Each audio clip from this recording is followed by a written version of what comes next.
Go, baby, go. Call to order the February 8th meeting of the Macon County Board of Commissioners to order. Thank you for everyone here in attendance, and hopefully it'll be a quick night due to our budget kickoff meeting earlier this, I guess it was last Thursday. We took care of some business there, and hopefully tonight will progress well. Any announcements? Crickets. All right, let's all we'll stand, observe a moment of silence. I'll ask Commissioner Shields to lead us in the pledge. And Mr. Chairman, I guess Derek can speak to it real quickly. We did lose a current county employee since we last met. So, Derek, if you want to mention that. Steve. Yes. Yeah, Steve Pitts at the garage passed away unexpectedly. Didn't know that. Huh. Yeah, last month. So just keep his family in your prayers and your thoughts. So.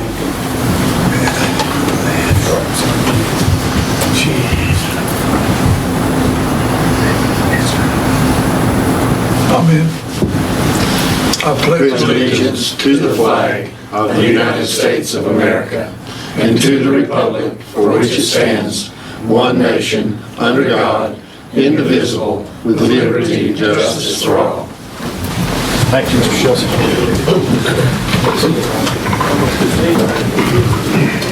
I saw his picture. No public hearings tonight. Move right on to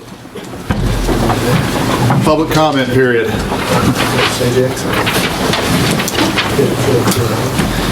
Thank you, sir. All right, Narelle, Greenway status. I might be able to help you with that today. Mr. Chairman, thank you.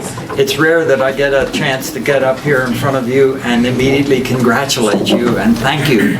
We read about what you did for our tax base here in resolving the county line disputes with Jackson County, and we're very grateful. Now, hopefully, I don't have to talk much. If you have some reports to me on the Greenway, I'm happy to stand here and listen.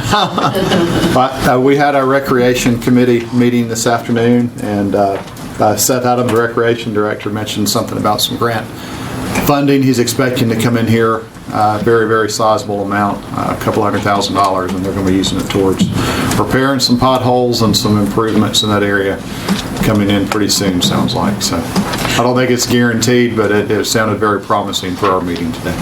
Well, believe it or not, the ditch diggers' furrows that were put into the macadam, they've been there now since 2004 when it tried to clean up from the Peaks Creek disaster. But, so you want me to just buy my time? You're welcome to speak. I was just going to tell you what I knew.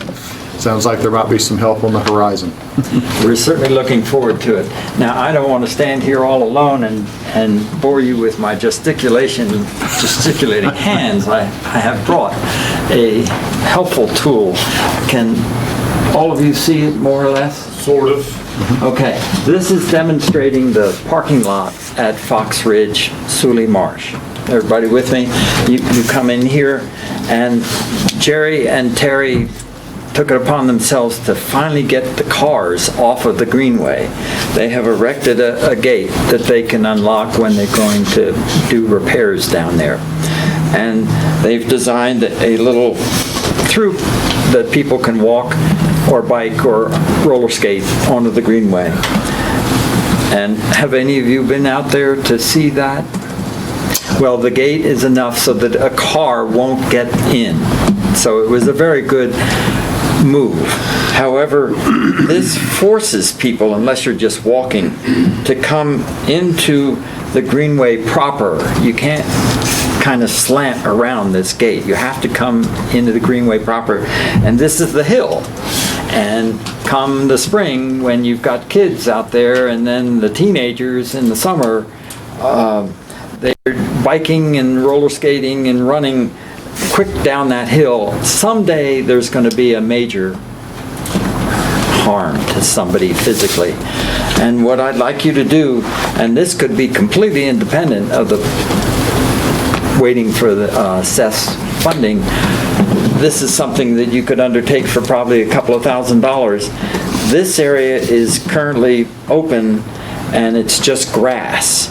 And if you paved that, then people could go this way, but more particularly, they could come this way and they wouldn't be exposed to people coming down the hill. And it really would be a very small cost, but large benefit measure in terms of safety. And the only other item is, have you realized that since 2000, we had 30,000 people, and now we've got a little over 34,000 in Macon County, and a lot of them like to use the greenway. So there's probably much more volume when the weather warms up than we're used to. I'm pleading with you to consider signs or something to really encourage people who have dogs.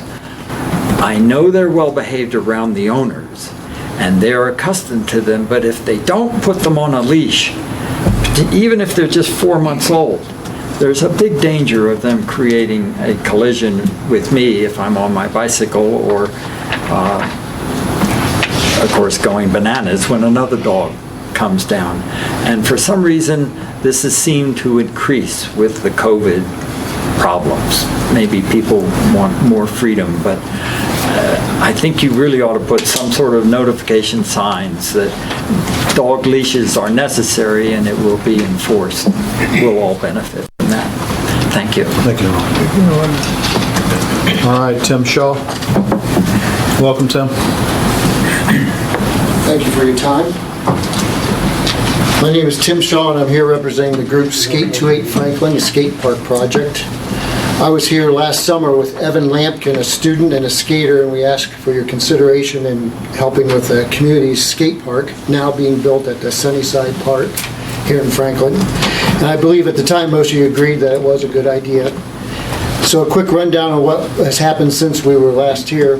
The town of Franklin has donated land for the park valued at $12,500. The town also paid the Pillar Design Group $15,000 for the design blueprint for the skate park. The J.E. Dunn Construction Company will be assisting the town with materials, labor, and their expertise. Groundbreaking is slated for April 1st. We have the support of Linda Harbuck and the local Chamber of Commerce representing many local businesses. Phil Lamb from the LBJ Job Corps Cement and Brick Program is eager to help us and help the community with the project, using trainees there at LBJ to help with some of the block work that may be entailed with the project. The kids from the Skate 28 Franklin group raised over $3,200 with their fundraising activities, and they have sent that check to the Region A Foundation. And that is a 501c nonprofit that the town and we have partnered with to take donations. The Skate 28 group also has started a GoFundMe page, and just in the past week or so, they've raised over $6,400 towards the park, skate park. The projected cost of this project is estimated at approximately $140,000, and we may come up a little short on that. We would like to have more than just a concrete slab and a field. Franklin and Macon County are known as the gem capital of the world, and we would like this park to be one of those gems, something the whole community is proud of. I am here tonight asking the Macon County Board of Commissioners for a contribution to the skate park project of $50,000, and or a donation of any park equipment you may have, materials you may have in surplus such as rebar, cement blocks, trash cans, picnic tables, benches, etc. that we could use for a park. Thank you for your consideration on this. Our group has a Facebook page, Skate 28 Franklin, and feel free to go there anytime if you have any questions, comments, or advice. So thank you for your time. What was the total budget? Approximately $140,000. And you've raised how much so far? Almost $10,000 just the kids with the skate park project. So we're hoping to get more larger contributions from the community, try to make a less burden on the government, but you know, times are tough and we might have a hard time getting $140,000 in contributions, so that's why we came here asking for your help. Thank you. So when would you need the money the worst? That would be something between you and the town to talk about, because I don't know their processes. as soon as possible, because the contractor would like to know how much he has to get supplies with. If you're a contractor, the sooner you know, the better. We all know it's high, no matter So when you get. if you ask that question, I'll say this week. We would need to know this Now. week. Yeah. Yeah. So, thank you. Thank you. Anyone else? If you don't mind me saying, thank you for your cooperation in helping us build this park. It means a lot. It's more than just a place for this toy.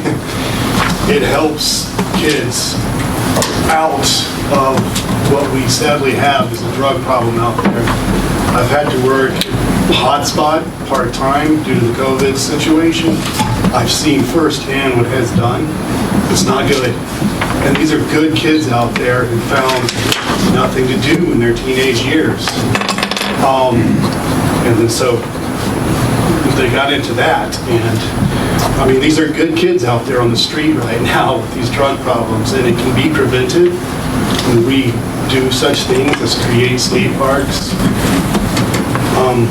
bike tracks in the possible future, and give them something to do and diverts their interest from that. Tim, who's your main contact at the town? I'm sorry? Amy Owens. Amy Owens?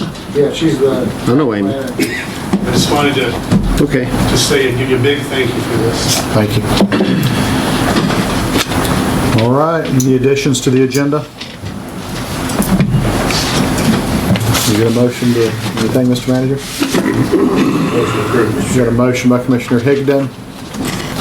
Second by Commissioner Young, all in favor? Aye. Aye. Reports, presentations. Right on, I like it. Old business, update on and consideration of request from the Niquosi Initiative. Mr. Manager, Derek Rowland. Thank you, Mr. Chairman. As you'll notice in your agenda packet, did receive a letter from the Eastern Band of Cherokee Indians. Just before we get into it, to reiterate, this board had requested some things from the presenters of Niquosi Initiative to kind of verify support from partner organizations such as the Eastern Band, Mainspring, and the town of Franklin. So with that being said, they did receive a letter which is in your agenda packet from Chief Sneed with the Eastern Band, and basically the final paragraph here, the Eastern Band of Cherokee Indians supports the cause of the Niquosi Initiative, and we are very excited to see what the future holds for this organization. No monetary commitment mentioned in that letter, just supportive of the cause. You'll also see a message from the mayor of the town of Franklin, Jack Horton. It has attached on town letterhead an email response from the town attorney, John Henning, that had sent on February 1st some requests to the Niquosi Initiative. Particularly, he would like the town here in this correspondence from their attorney inform Niquosi Initiative they would like to see the bylaws returned to the earlier model, which partners from different organizations were included, namely the two members from each board, Macon County, 2 members from Macon County, 2 members from the town of Franklin. Evidently that was in the previous bylaws. They had requested to return to those bylaws. Also, they had requested that, and they say here in the letter, in order for the town council to feel confident in meaningful partnership in the initiative, the bylaws must be amended to require consultation and to require board consultation and approval prior to the most significant decisions. That's them requesting the Niquosi Initiative to inform the town board prior to making these decisions. Lastly here, they highlight the fact that the bylaws should be amended to require at least those bylaw provisions expressed herein may not be changed without the approval by the partner entities themselves. So that is some requests that the town attorney had written to the Niquosi Initiative. They did attend the town board meeting last night on February 7th. I spoke with Amy Owens, town manager, just before this meeting, and no, the town did not approve a formal letter of support at that meeting for the Nicoasi initiative. I have not yet received a letter from Mainspring, and that is the three organizations that this board had wanted to see some justification or some support from, and that is the latest update. Well, Mr. Chairman, I think I was the one that made that motion, and from what the report of the county manager, I don't see where it's met the criteria of the motion that was passed unanimously to this board.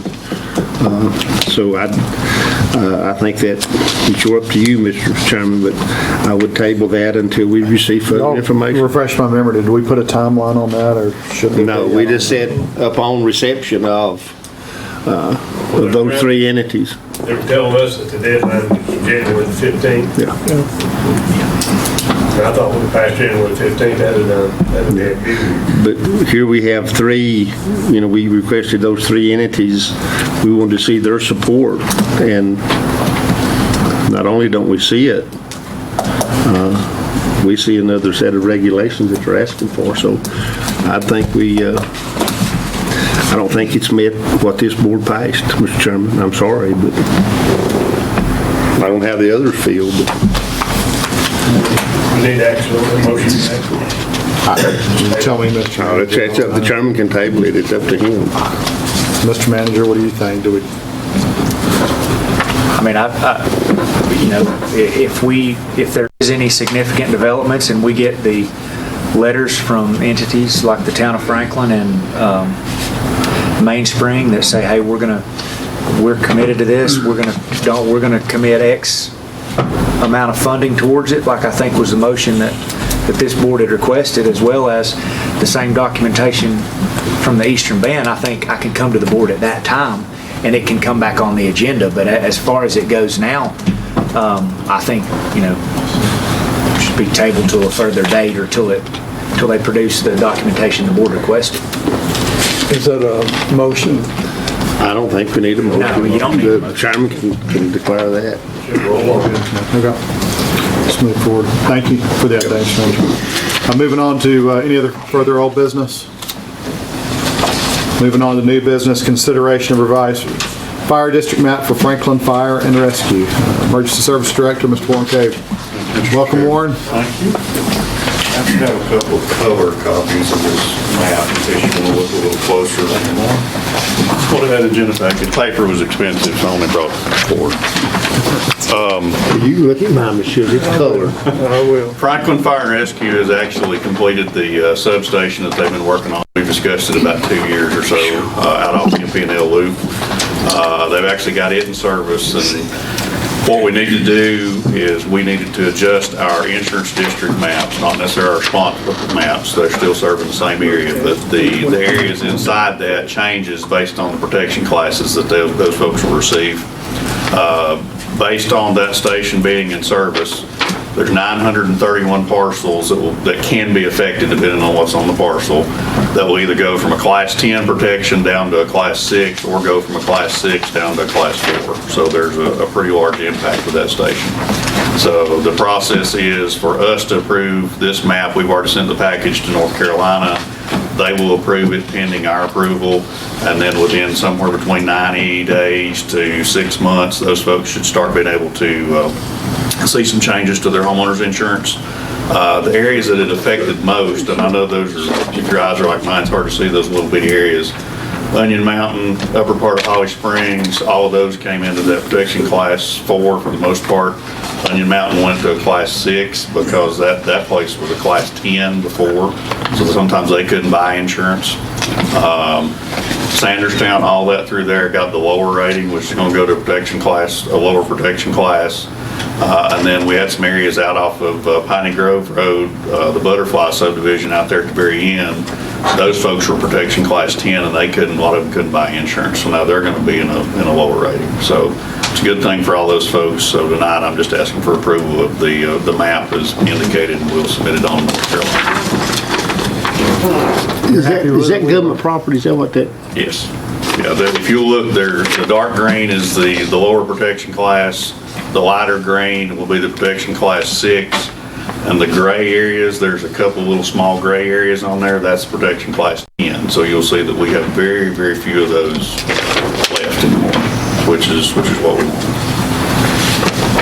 We'll get a motion to approve the route, please. Second. All right, we got a motion by Commissioner Young, second by Commissioner Shields. All in favor? All right, appointment of local firefighter relief fund trustees. Very quickly, fire departments receive annually a little bit of a percentage of homeowners' insurance premiums back to them. It's a very small amount. Most of them will collect $1,000 or less a year from insurance companies. Insurance companies calculate an amount based on the areas that fire departments serve. Each county gets a dollar figure, and then they divide it up based on the areas that they serve. So the dollar figures vary from department to department. Those funds can only be used for things like scholarships for their members, accident or sickness type insurance policies.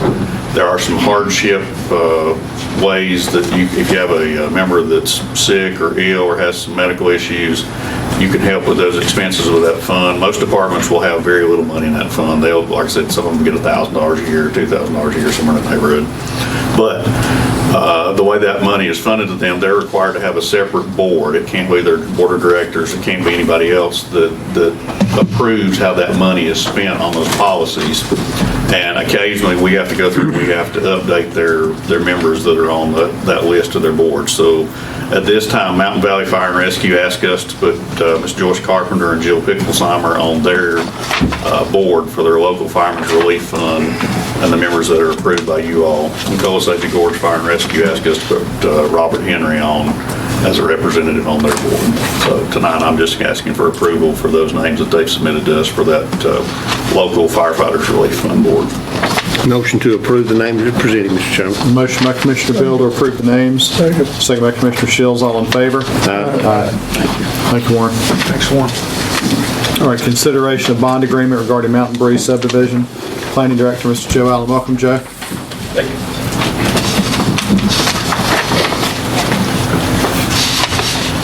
Evening, guys. Evening, Joe. In lieu of completion of all the improvements of Mountain Breeze subdivision, Old Mud Creek LLC, which is Mr. Scott Cole, who's with us tonight, has requested to enter into a bond, a performance guarantee agreement with Macon County pursuant to 159.24 of the subdivision ordinance. The remaining uncompleted improvements include 250 feet of paving, estimated at $15,120, and 5 shared septic systems, estimated at $25,700, for a total of $40,820, plus our 125%, which would bring the total to $51,025. Is there a bond on the previous work that was done? No, there's no recorded lots yet, so he's not had to bond anything yet. He's wanting to record the lots and the improvements are not done, so this is his way to record the lots.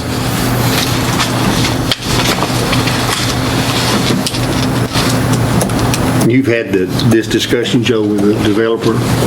Yes. He's here tonight with us. Yes. You good, Scott? Yes, I'm fine, thank you. Motion to approve. All right, we have a motion by Commissioner Higdon to approve the bond agreement. Second. Second by Commissioner Young. All in favor? Aye. Thank you. Yes. Thank you, Joe. Thank you, Joe. All right, consideration of change order number 14 on the Macon Middle School renovation project. Recently retired Mr. Jack Morgan.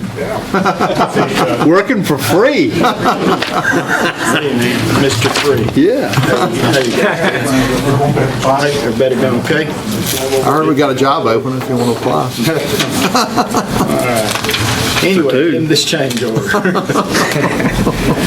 we're moving right along with the renovations at the Macon Middle School. We're in the next to the last phase. So, as usual, we ran into some problems. Most of them are very small. The biggest one that I'd like to consider is number 13. Roof leaks. If you're familiar with that northeast wing, what they call the 95 wing or the back wing addition, the classrooms in the hallway have extremely high ceilings. Well, those walls spoke up through the flat roof above, and then they've got a flat ceiling on top of that. Well, there's brick on top of the roofing material faces that wall. And when we renovated that wing, there were some ceiling tiles stained. We thought they might have been old, so we chased down roof leaks and put new tile in. And then when we had that driving rain here a month or so ago, that wind-blown rain that weekend, we went in the next day and there was wet ceiling tiles. So we discovered that the brick that's laid up there that doesn't go any farther than the roof didn't have any flashing under it to divert the water. And the leaks have been there before because the weep holes, someone's coffee was full thinking that's what it was. So it's brick, it's very porous, it's, the mortar work is not good because nobody sees it unless you go up to the roof. You probably didn't even know it was up there. But the only way us and the architects could come up with some way to fix this would be just glaze it with ethos all the way around it, because it is weather sealed, and it will look pretty good if anybody wants to look at it. It'll also add a little bit of insulation to that because you have to put foam and then the synthetic stucco over that. And we've got 6 or 8 windows that we have to wrap with that too and go back to the metal to try to catch all this water and just deflect it off. And that's that $19,000. There's 2 items there, 2 leaks. Yes, the other one is, there's a chimney that goes up for something years ago, and it's wide open, and it's the same brick with no flashing as well. So we want to cap that and seal it up. But it does have a lot of cool seal around it. Yes, it does. Been there and done that. It does. It's, that's the gist of it, unless you have questions on some of this other stuff. For instance, the countertop has to be replaced because the sink, it was a really deep sink. All those classrooms in that wing have sinks for some reason. I don't understand the logic, but they have sinks in each room. And some of them had been leaking. This one in particular, because it was really deep and it had to drain all the way to the back at the bottom of the sink.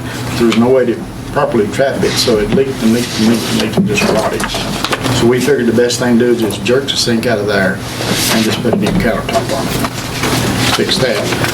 The floor prep, there was a slurry poured on top of that slab to smooth it, and when we pulled the tile up, a lot of that came up. So we had to repair that. The number 6, masonry commitment. Existing window and fill, we had a window we took out facing north, and when we took it out, there's nothing, there's no lintel, there was no support at all in that hole. So rather than put another window in there to try to support the brick and create the same moisture problem that we had before, we just closed it in. We bricked it up. Didn't have to have it anyway. The wall heaters, they're electric wall heaters in that wing, and rather than leave the old wall heaters, they're recessed in the wall. We took them out. Some of them are in masonry and some of them are in drywall. So, Jack, where are we at on our floor deal? I think you probably need to We're talk to going the to have manager an update on that tonight, close. about that section. That's in a dispute. Jack, that number 14, is that 6,600? Did you say that's a roof cap or chimney cap? That's to do the chimney itself. The chimney sticks up higher than the roof. But it's more than a cap, right? Yeah, it's more than a cap. We've got to cap it, and it's the same force. Capping and then wrapping it? Yep. Where are we at on our contingency for that? You've got $444,124 in project contingency. So if you approve this change order and the budget amendment for $56,389, you'll have $387,735 left. You anticipate anything else, Jack, that you can know of that's going to be a big ticket item? The big question yet is the main disconnect panels. We're trying to get the engineer to come up with a formula to derate those because the conductors are from the transformer underground to it are not the size they should be. So if we can derate the panel enough amperage to where that will be okay, but they've been scratching their head on that for about 3 months now, so I don't know what they're going to say. We put CT testers on it to see how many amps it was actually drawing. And we left it on there, supposed to be on for 3 months, and the power went off, and they didn't have backup batteries, so we had to start again. But we just took them off 1st of December, I think. So we should know, I hope know. That might be a big ticket item, but the rest of it, we just got one more phase to go. One more wing, one phase of MVI. So I hope we found all the surprises and know what to expect. What about in the cafeteria there? We had a question about that. Mr. Teams did when we went through that.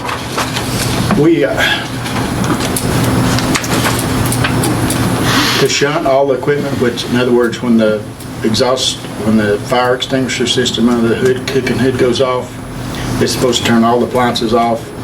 Well, they had never been hooked to the hood before, so we didn't hook them back, just the one piece of new equipment we put under it. And the fire marshal says we've got to have them all on it, and that was the day before school opened. Right. So rather than not open school or open school without a cafeteria, we just took the extinguisher system out, and the school's not supposed to cook anything that would cause grease-laden vapors to need a fire extinguishing system until we can put it back in and shunt everything when school's out. When school's out, so it's going to go a whole year, semester or the rest of the year without that piece in there? Yeah. We've got them, we kept them. Tracy Talent's got them out there at his maintenance so they wouldn't walk off. So we've got the stuff to do it except for the electrical connections, which is going to take a little bit of work too. What about spring break? It won't take time to do that. Can we get a motion to approve? Motion to approve Change order changes number as 14 presented. with the accompanying budget ordinance. And thanking Jack Morgan all the time. Motion by Second, Commissioner Jack. Bill, second by Commissioner Shields, all in favor? Aye. Aye. Thank you, Jack. Yelling. Appreciate it. Jackson, See y'all. talk to him. Say, Jeff.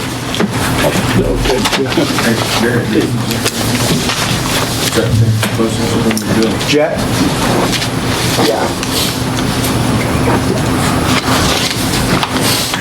All right. Item 11E, ratification of telephone poll regarding grant submission to the needs-based public school capital fund. Mr. Manager, just, Yes, you sir. can probably do a better updating than I can. Hit it during the presentation at the budget kickoff where we talked about alternative sources of revenue. This is something that I worked alongside the school board, Dr. Baldwin, and our architect to prepare an application for the needs-based public school capital fund.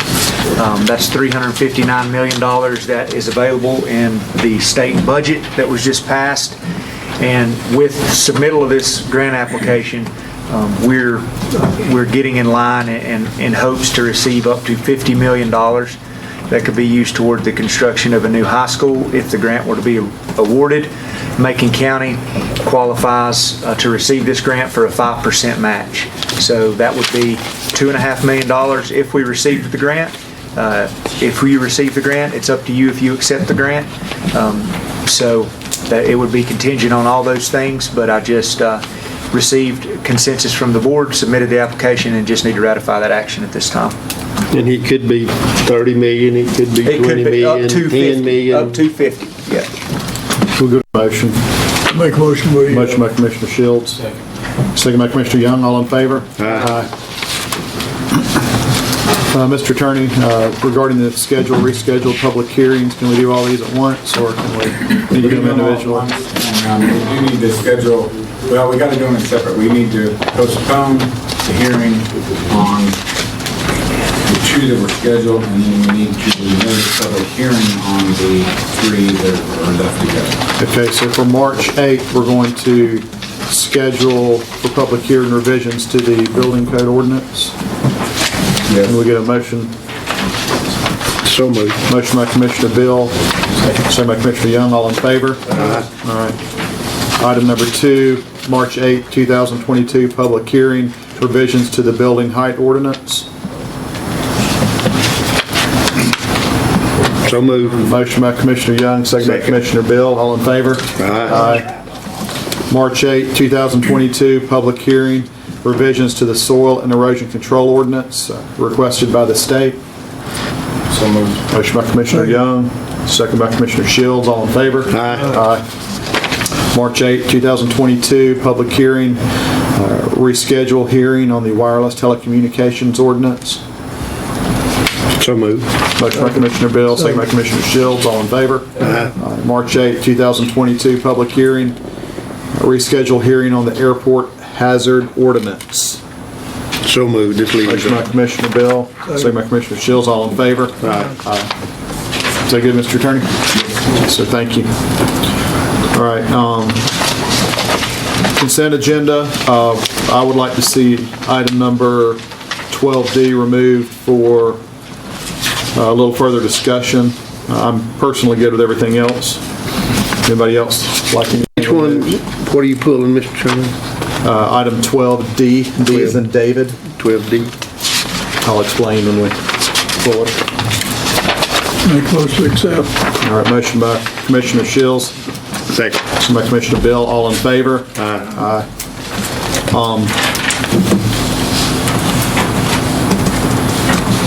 Let me give a little background on this. Of all the people in this county that should be paying their property taxes, it should be this man right here in their seat. I got a letter from our tax office stating that I hadn't paid it, so I pay that in escrow to my mortgage company. So they got a very terse phone call from me this morning to let them know I needed to pay my property taxes because I was delinquent, which I didn't know. So when I was reading the consent agenda when we got our package, I was like, I've already got my letter and we haven't even approved it yet. So I just want to make sure, it says 30 days, but the 30 days from the time we approve this does not match the 30 days on the date of the letter that I received it. So I just didn't know if our attorney should give us any insight on that, or if it even matters in the long run. Maybe it does, I guess. We'll go on, we'll back in. Motion will pass the hat. I haven't seen your letter, so I guess that you forwarded me your letter. Yeah, I'll send it to you. I just, like I say, it says that we need to approve the letter to be sent out, but in fact, the letter's already been sent. So I didn't know, and it says we need to give them 30 days, but the letter, And the our ledger. approval's not matching the letter, let me put it that way. The way I'm gathering it, unless I'm. If you got yours, we know other folks got theirs too. That's right. I mean, that's the problem. The thing is what you're You getting catch at. what I'm saying, Mr. Manager? Yes, sir. Yeah, okay. So that's a correction for the county manager to the tax office. Okay. Yes. As long as y'all are aware of it and we take the appropriate actions, I don't want it to come back to haunt the county moving forward. And I appreciate y'all passing the hat for me. Mr. Chairman, and again, Counselor, I may be wrong as well, but I think the actual action is to order the tax collector to advertise the unpaid liens, not necessarily to send the letters, but to send once the letters are sent and there's no payment received, then she will advertise those who have not paid. That was my understanding. It says notices regarding this process will be sent to all taxpayers who have a delinquent tax account. Okay. They will then have 30 days to respond in this letter that I've got, but it doesn't, that doesn't match up with what we sent. The dates aren't. Do you suggest to the tax office send another letter out? I would. I don't know what the correction is. Mr. Manager, if you don't mind, just look into it. I'd have them send another letter. Administrative correction on that. We'll look into that. Okay. I'm kind of like. Yeah, I might check on that myself. It seems to me that We'll look into it. once you get your letter, you've got 30 days to respond before they're going to advertise you in the paper as delinquent. Right. So I think this was just the tax office, reporting to y'all, and y'all order her to advertise the liens, once that 30 days passes from your letter. Right.